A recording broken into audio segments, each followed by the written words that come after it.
in the UK, in our education system, in our schooling system, we haven't talked about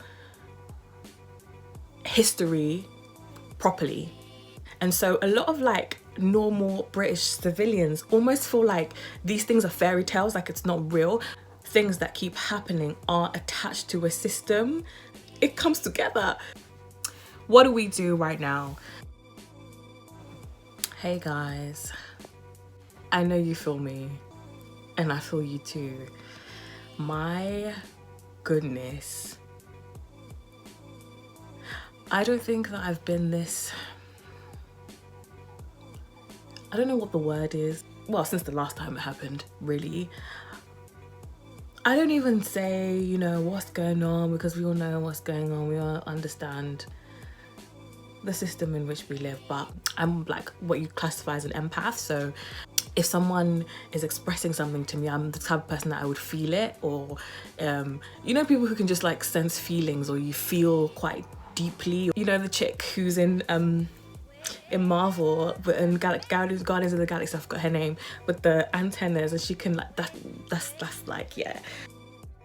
So people who are like empaths tend to, you know, we try to be quite careful with what we consume and what we let around us in our space, just to kind of preface. So whenever things like this usually happen, I'm usually careful about how much I tend to consume, because I know how much it can affect me. But at the same time, it's like, this is real life and it's happening to people, so out of respect, you can't ignore it. And it's listen, I'm a black female living in the Western world. I know what it is, and you don't want to ignore it, but at the same time, it's like,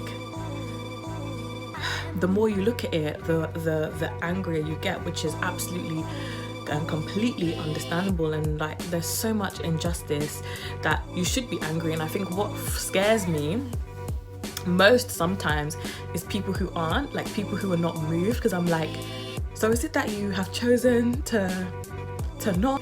So we know all of that is going, and I have been seeing a lot of activity also across the world, and people who are protesting about the murder of George Floyd, and you know, Breonna Taylor. Like, so like in the UK, I don't want to be saying them, but we've seen some people in the public eye who've expressed on social media almost like they don't understand why, or like almost like it's nothing to do with us. I'm not one of those people that feels like we should be forcing people to speak before they're ready, but it's good to bring people's attention to things that are affecting people, particularly in a culture where we celebrate so much of black culture and black arts and black creativity and whatever we think are black affectations. And so much of our culture that we enjoy and we celebrate today has its roots in different black cultures, I should say.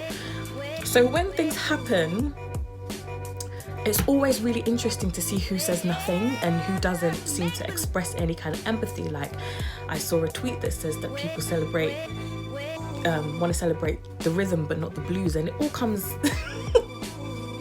it comes together. Yeah, a lot of black creativity has stemmed from this kind of tension of walking in a society and being able to create something for yourself that brings you joy. When we're in a situation like this, particularly those of us who are in the UK, and you know, people act as if they can't wrap their heads around why people would be concerned about it, or why people would feel a certain type of way. It baffles me.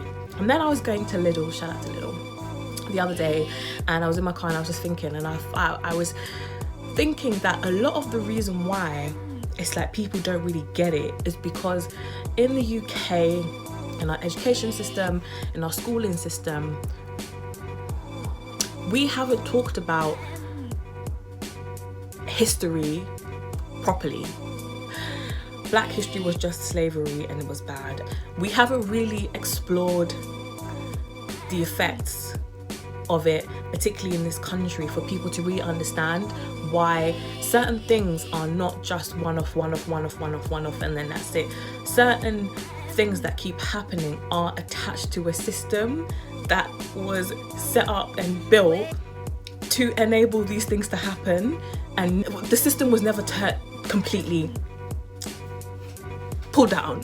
And so when things happen, for us who maybe know a little bit more about the history, we're like, well, yeah, that's gonna be the outcome, because that's what it was built to be. And I just feel like a lot of people, I worry. Colonialism was a very real thing. Colonialism was done outside of the UK. Like, it came from the UK, but it was done outside. Everything the British Empire did was outside. And so a lot of like normal British civilians almost feel like these things are fairy tales, like it's not real. For those of us, obviously you guys know I'm a British Ghanaian, and for those of us who knew our grandparents lived under colonial Ghana or colonial Nigeria or colonial wherever in Africa that you want to pick, we know the stories and we know the things that happened, and we know it to be true. And so we come in to European society, we come into Western society with this understanding, so we're able to identify things that have stemmed from that system, right? But there are people in this country who haven't had that in their face so viscerally as we have, or maybe they have and they choose to turn a blind eye. So it's like in their mind they can't understand what this is all about. Like, oh my gosh, this person was killed by the police, so sad. But we're like, hold on, it's not a one-off incident, it's a whole system that was put in place, and police brutality is one of them. The education system is another. Disparity when it comes to wages is another. Social mobility is another. Like, it's not just like one thing. Obviously we're talking about this one thing right now, but the system, because of the system in which we live, other things come out of that system. So that feels overwhelming in itself, right? And you kind of think to yourself, what am I going to do? I'm one person. And until the system changes, how do we function and live in that system whilst challenging that system? This is the conundrum. Yeah, it can be overwhelming to sit and think about all these things. What do we do right now?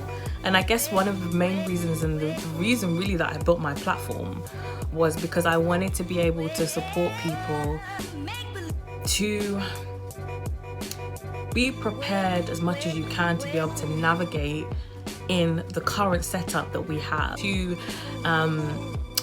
know as much and prepare as much as you possibly can, and to be able to make sure that the opportunities are there and they're in your face, and to make sure that you are supported and that you have knowledge and you have the ability to make the practical steps that you need to be able to get to where you want to go to in your life. And so I guess my call to everybody is, now more than ever, the world needs your voice, the world needs your giftings, the world needs your talents. Whatever you feel like you want to do, nothing is too small. Don't forget how much progress we've made in the past few years. Don't know if you guys remember when the Black Lives Matter movement started and people were just kind of like, all lives matter, all lives matter. And we were like, yeah, exactly, so Black Lives Matter. Don't feel discouraged that voices and pushing and the resistance of and calling people out and challenging things that have been set up, don't ever feel like it doesn't work or that it doesn't push things forward. Yes, sometimes we see some pain, but overall more voices are joining in. And maybe it might not be tomorrow, it might not be, next week, it might not be next year, we don't know when, but I feel like at some point things have got to change and things will change. So I'm just here to let you know, listen, if you don't know what to do, do what's in front of you. Start with where you are. Do what you can where you are in your communities. Don't rely on local or government or whoever to come and do anything. At this point, you have to be the person in your community to serve your community, to lead in your community, to provide in your community, to be a voice in your community. You can't, we can't wait for somebody to come and do that for you in this current climate, guys. So I just want to say, if you're feeling overwhelmed, I feel you. You know, if you need to come off the internet, don't feel no way if you need to take a break to heal, or you need to get some peace before you go back out. There's nothing wrong with resting. I know that psychologically seeing all of that all the time is not, I don't think we're designed to have this much information and data constantly. Of course it's going to affect your mental health. So make sure that you are, where you can, taking breaks and recharging, and you know, join the good fight wherever you are and whatever you can. Everybody cannot be on the front lines, but where you are, do what's in front of you, with your platform that you have, with the people that are around you, with whatever gifts, whatever talents, whatever job you want to go into, whatever your career is. It's normal as a human being to see all of this and be overwhelmed, but don't despair. Sometimes it feels very heavy when you deep certain things. So live in love and like do things that also heal your soul and your mind. It's very important. Otherwise, giving up is too easy to do. So I just wanted to see how everybody's doing and just encourage you guys to not lose sight of your life. Your life matters, your gifts matter, your voice matters, what you have to offer, it matters. You are absolutely valued and necessary for us to progress and to go forward. So don't give up, don't lose hope. We've got each other, I've got you, you've got me, so yeah. All right guys, lots of love and light, and let your light shine. What else do you do in darkness? Bye guys.